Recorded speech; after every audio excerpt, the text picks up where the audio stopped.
Hello दोस्तों, LIC of India की ADO notification आ चुकी है। टोटल वैकेंसी 1049 है और मिनिमम सैलरी 25,650 है।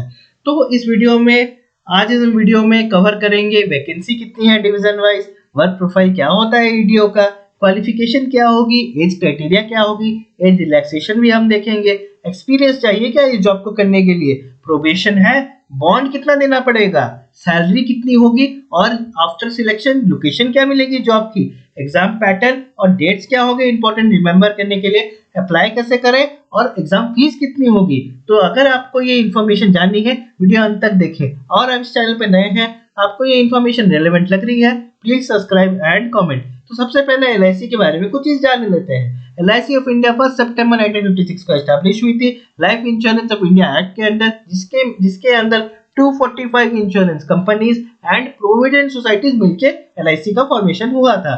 LIC of India government of India undertaking है जो मिनिस्ट्री ऑफ फाइनेंस के अंडर काम करती है।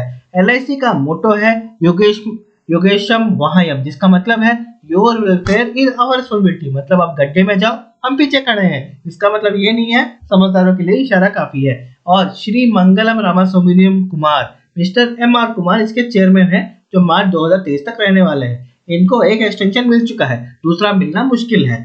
उसके बाद इंडिया में ये 8 जोनल ऑफिस है, मुंबई, न्यू दिल्ली, कोलकाता, चेन्नई, भोपाल, कानपुर, हैदराबाद और पटना। इसके अलावा भी एलआईसी के इंटरनेशनल लोकेशन में इन 14 लोकेशन में ऑफिसेस है। तो इस सेक्शन में ही आपके 4 से 5 जनरल नॉलेज के क्वेश्चन निकल गए। उसके बाद हम एलआईसी के ऑफिशियल नोटिफिकेशन देखते हैं। ये जो नोटिफिकेशन आई है वो एडीओ के लिए आई है। एडीओ होता कौन है? Apprentice development officer. अप्रेंटिस का मतलब क्या है? प्रशिक्षण लेने वाला व्यक्ति। लेकिन इस जॉब में आपको प्रशिक्षण लेना भी पड़ेगा और प्रशिक्षण देना भी पड़ेगा। अभी हम वैकेंसी जो आई है डिविजन वाइज वो देखते हैं। तो ये जो डिवीजन वैकेंसी आई है वो ईस्ट जोनल ऑफिस कोलकाता के अंडर आई है। इन 12 डिवीजन में आसनसोल, बर्धमान, बोड़ेगांव, गुवाहाटी, हावड़ा, जलपाईगुड़ी, जोरघाट, खड़गपुर, केएमडीओ 1, 2, केएसडीओ, सिलचर। लेकिन एलआईसी ऑफिशियल नोटिफिकेशन के अंडर एक बंदा किसी एक डिवीजन में ही अप्लाई कर सकता है। मगर आप जलपाईगुड़ी से हो तो वहीं से अप्लाई कर सकते हैं और 11 लोकेशन से अप्लाई नहीं कर सकते।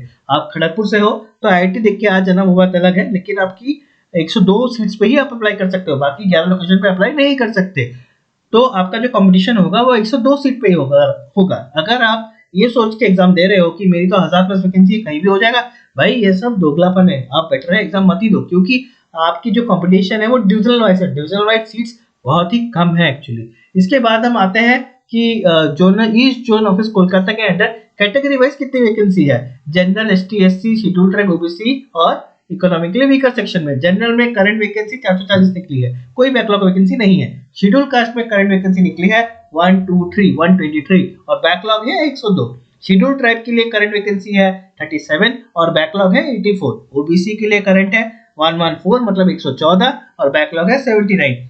इकोनॉमिकली वीकर सेक्शन के लिए 70 है। तो टोटल वैकेंसी है 1049। सबसे पहले तो इसमें आपकी डिवीजन वाइज है प्लस कोटा वाइज भी डिवीजन है।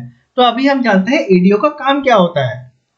According to official notification it is a primarily marketing job. तो ये नोटिफिकेशन देख के मेरे को बड़ा मजा आया, क्योंकि अभी मार्केटिंग वाली जॉब भी सरकारी जॉब हो सकती है। तो इसमें आपके 3 काम है। सबसे पहले आपको एलआईसी पॉलिसी की मार्केटिंग करनी है, मतलब आपको एलआईसी पॉलिसी बेचना है। दूसरा, आपको बंदे हायर करने हैं, एलआईसी एजेंट हायर करने हैं, उनको ट्रेनिंग देनी है और उनसे पॉलिसी बिकवानी है, ताकि आपका फाइनेंशियल ईयर का जो टारगेट है वो पूरा हो सके। लास्ट, आपको ये मेक श्योर करना है कि आप प्रीमियम कलेक्ट कर रहे हैं और जो पॉलिसी आपने बेची हुई है उन कस्टमर को सर्विस भी दी जा रही है, ताकि उनकी जो मतलब अगर किसी को अपने पॉलिसी में कुछ फेरबदल कराना है वो उसका भी आपको टेक केयर करना है।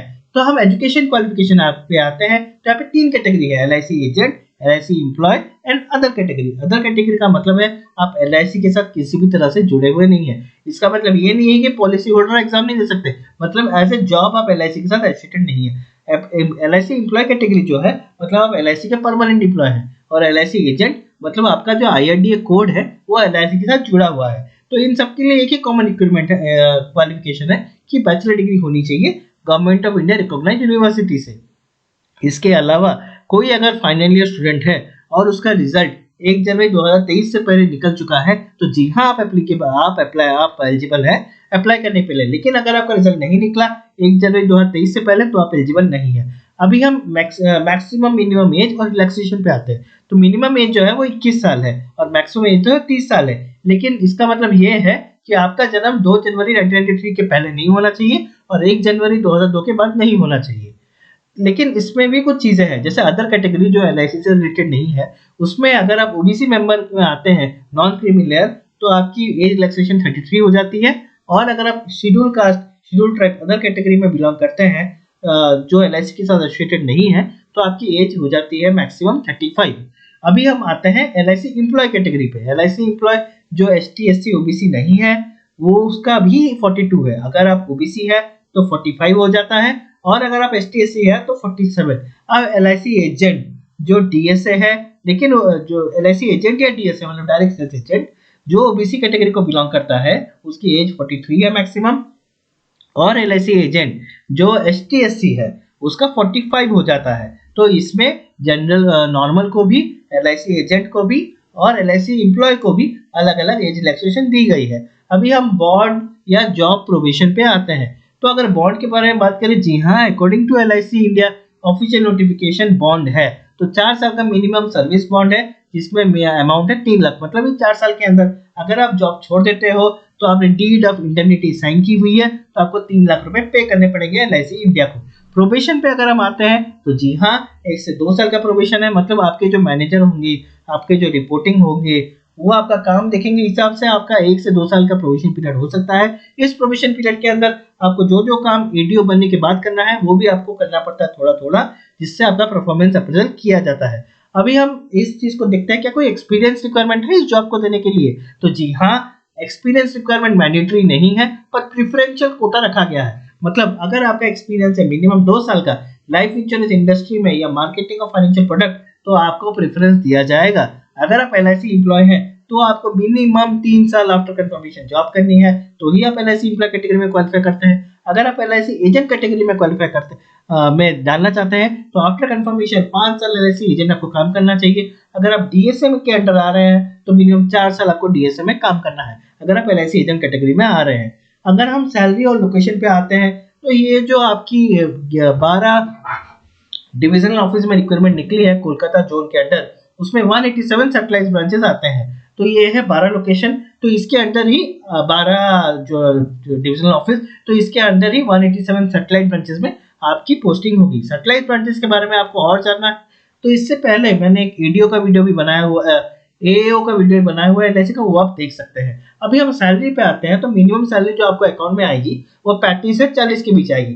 ये 35,600 एक फिगर सिर्फ दिया गया है। इसके अलावा जो आपके बेनिफिट्स है, एलटीसी, पेंशन वगैरह, reimbursement, 2 wheeler, 4 wheeler, LTC, mobile वगैरह का रीइंबर्समेंट, ये सब मिला के आपकी मंथली सैलरी 56,000 हो जाएगी। वो ग्रॉस है, मतलब आपकी 2 टाइप की सैलरी होती है, आपको अब तक ये पता ही होगी। ग्रॉस जो दिखाने के लिए होती है, नेट जो अकाउंट में आती है। तो नेट आपकी 35 से 40 के बीच ही महीने में आएगी।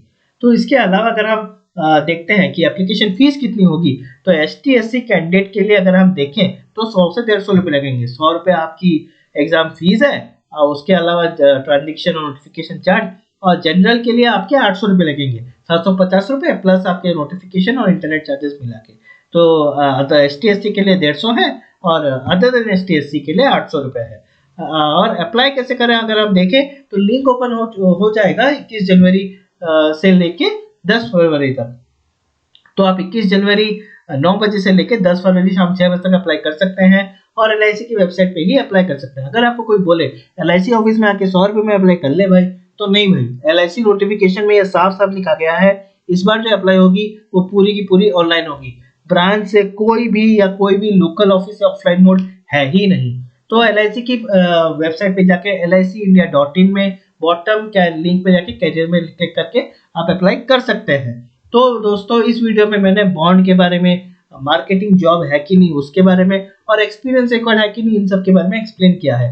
अगर आपको ये वीडियो अच्छा लगे, इन्फॉर्मेटिव लगे, तो प्लीज कमेंट एंड सब्सक्राइब। और आपके मन में अगर इंश्योरेंस को लेके, मार्केटिंग को लेके कोई भी क्वेश्चन है, आप डालिए, मैं उसका आंसर दूंगा, क्योंकि मैं खुद इंश्योरेंस खरीद भी चुका हूँ और बेच भी चुका हूँ और प्राइवेट में काम करता हूँ। तो इंश्योरेंस मेरे लिए कोई नई बात नहीं है। Thank you for watching this video.